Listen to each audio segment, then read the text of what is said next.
This section, we're going to be covering some of the issues surrounding how to get employed by the federal government. So first of all, if you go to www.usajobs.gov, this is the website where every federal job is going to be funneled through. Now, this is, of course, different from state and municipal jobs. That's another website we'll be talking about at a different point. So, for example, if you want to search for, audio jobs. Let's go for anywhere. Let's not type in a location. Industry analyst. I don't know how that relates to audio, but hey. Director of Studio and Production Operations. That's actually pretty interesting. GS15 job. That's pretty good pay. And you're going to be pretty high up there. These are actually really interesting. If only I knew things about how to produce shows. But yeah, there's that. Then if you go to godefense.cpms.osd.mil, it leads you to this website. Once again, it's just another website with a bunch of information, one of which is something right here, which kind of defines all the different hiring authorities that are available to veterans.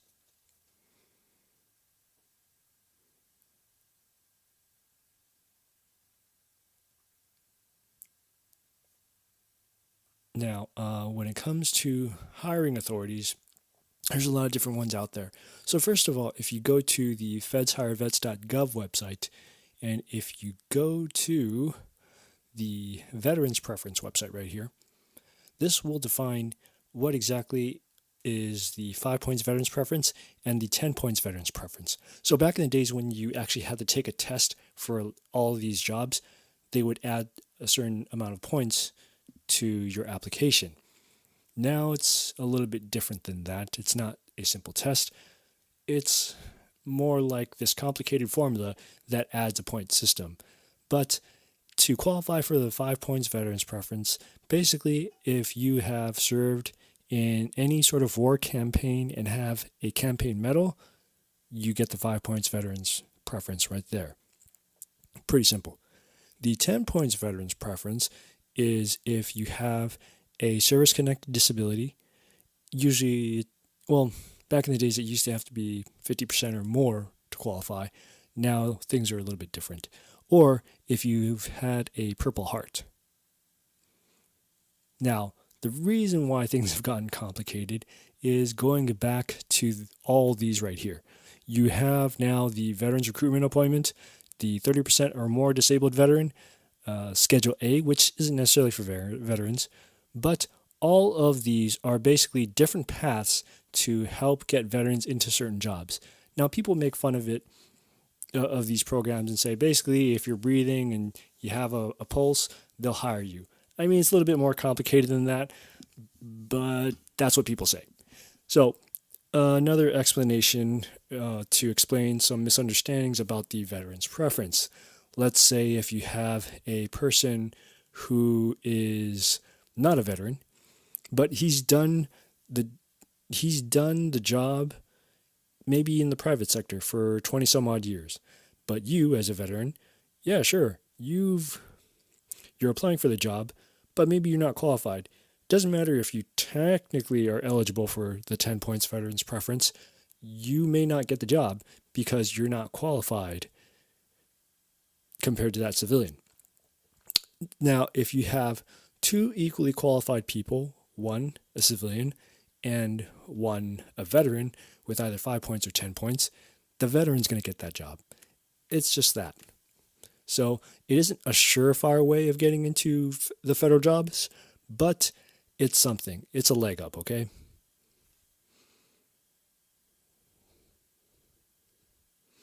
Now, the Office of Personnel Management and Special Hiring Authorities. Let me explain something about these guys. If you are going to get hired, these guys are basically like the human resources office for the entire federal government. So if we go back to looking for these audio jobs here, let's click on this one that I was looking at earlier. Okay, so you got all the details and all that. And if you scroll down, it'll actually kind of give you an idea of what they're looking for. Right? All these details, read more, blah, blah, blah, how you'll be evaluated, blah, blah, blah, background clearance, all this stuff. Okay. So if you know how to write a resume, you know that this right here, the ad, is going to contain all the keywords that you need to sprinkle your resume with. Now, what I am looking for is this thing right here, the job series. And this is under the General Arts and Information series. Now, it is the job series 1001. So going back to what we were talking about with OPM, let's see if I can find it here. This is the opm.gov website, by the way. If you go, just do a Google search. 1001 job series, opm.gov. What you should be able to find is the Handbook of Occupational Groups and Families. This is the general one for all the job series. So if you see here, if you're in the 200 series, you're in Human Resources 1001, Information and Arts group falls into the 1000 series. Now, there should be one that is specific to the 1001 series. And if there is, maybe there is. Nope, there isn't. Let's try to see if we can find another one. Let's go back to the General Family series. Okay, that was a bad example apparently. Let's see if we can find another job series. La la la.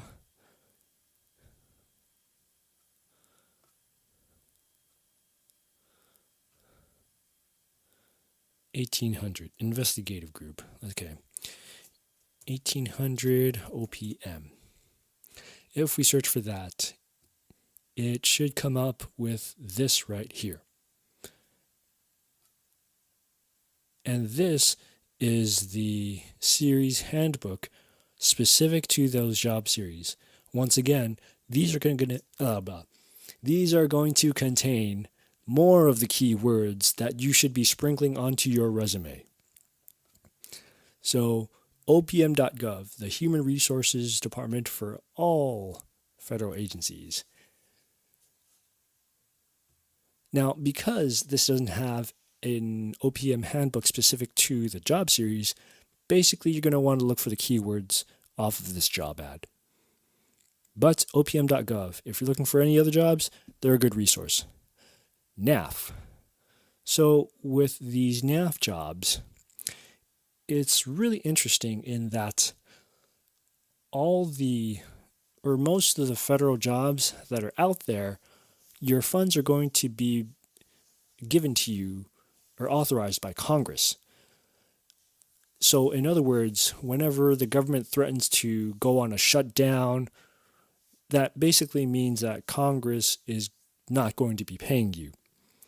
NAF jobs are a little bit different. Those are non-appropriated funds jobs. That basically means that they are self-sustaining entities and their funds do not depend on Congress. So, let's see if I have the thing up. DOL.gov, vets preference, more things on that. That's a little bit different. Mine safety, that's the OPM stuff. NAF jobs, here we go.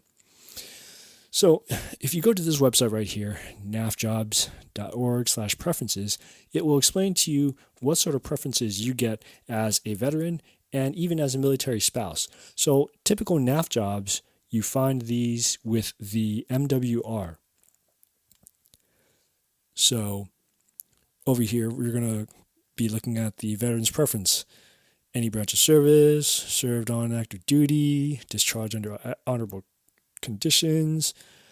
Due to a recent change, individuals previously ineligible for veterans preference may now be eligible. So things have changed and things have loosened up. So here's one thing you're going to want to make sure you have. The member copy 4 of applicant's DD2648. Doesn't matter for federal jobs, NAF jobs, you always want to have a copy of your DD2648 and make sure everything is correct we will probably cover that in a different video. So NAF jobs. You don't have to be afraid of a government shutdown, but at the same time, the thing with NAF jobs is that because they have a different funding process, their hiring process is actually quicker than most of these other jobs where you have to wait on Congress to fund you. So easier to get hired, also easier to get fired, pretty much similar to the private sector actually.